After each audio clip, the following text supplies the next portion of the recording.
Welcome back to AM Agenda. With me this morning on our panel, Labor MP Andrew Leigh here in the Canberra studio, and from Melbourne, Liberal frontbencher Senator Mitch Fifield. Senator Fifield, good morning. And first to you, this swing, this enormous swing that we saw against state Labor, doesn't this reflect a similar sort of thing to what we saw recently in Victoria with Ted Baillieu, that governments beyond a decade just really struggle to make any sort of marketable or saleable pitch for re-election?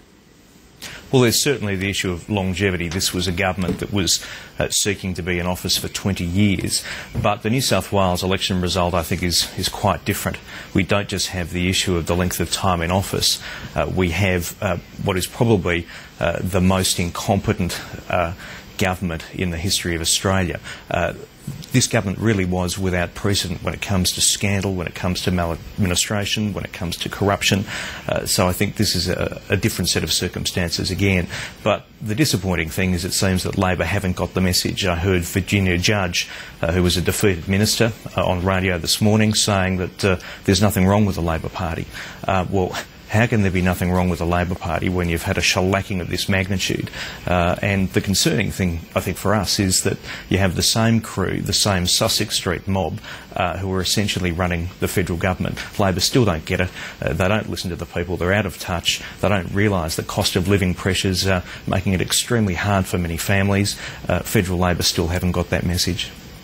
Well, Andrew Leigh, what is the message, and do you think there is a sense of relief among some quarters that this election is finally done and that the baseball bats have been used?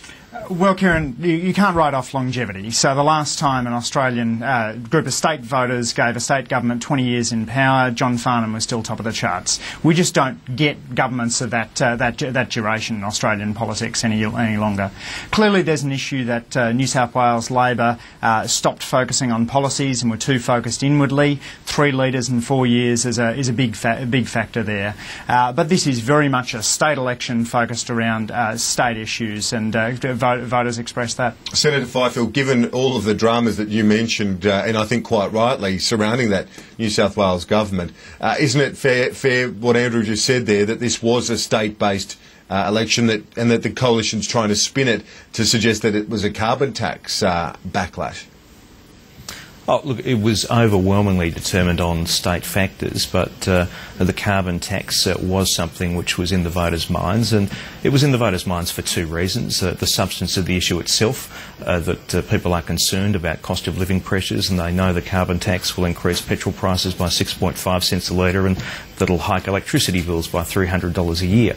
But the other part of carbon tax in the state election is that it's emblematic of the Labor approach, which is to promise one thing before the election, in the case of the carbon tax, not to have one, and then to do something completely different after the election, to break the promise, and then to try and spin it away. So I think when New South Wales voters were looking at the carbon tax issue, it reminded them of the Labor style of governing.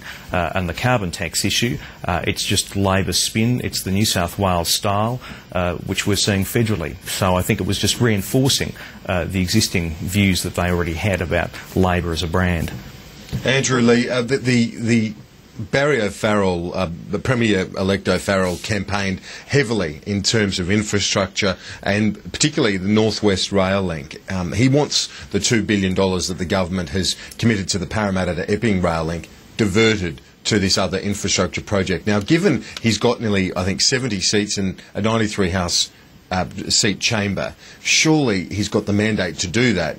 But yet Anthony Albanese this morning is saying, no, sorry, if you don't want the $2 billion for that rail project, you don't get it. Well, Kieran, we didn't renegotiate these infrastructure deals when governments changed in Victoria and Western Australia, and I don't see any reason to do it in this instance. The New South Wales people obviously think that Barry O'Farrell's on the right course with what he's arguing. Surely you have to listen to what was said at the weekend. Well, look, on its merits, Parramatta to Epping is an important rail link. It's a major infrastructure project which is ready to go. Barry O'Farrell is incorrect when he's saying that New South Wales isn't getting their fair share of infrastructure funding. $1.03 has been going to New South Wales. Kieran, I just have to respond to one of the... No, I'll let you respond in one moment, but on the merits of arguing that you've got that he hasn't got a mandate, surely Mr Albanese and the government sits down and says, OK, the New South Wales people have said, we like your plan, we don't like the other mob's plan, so therefore Epping to Parramatta has to be rethought, and we look at O'Farrell's North West Rail Link. If he thinks it's the right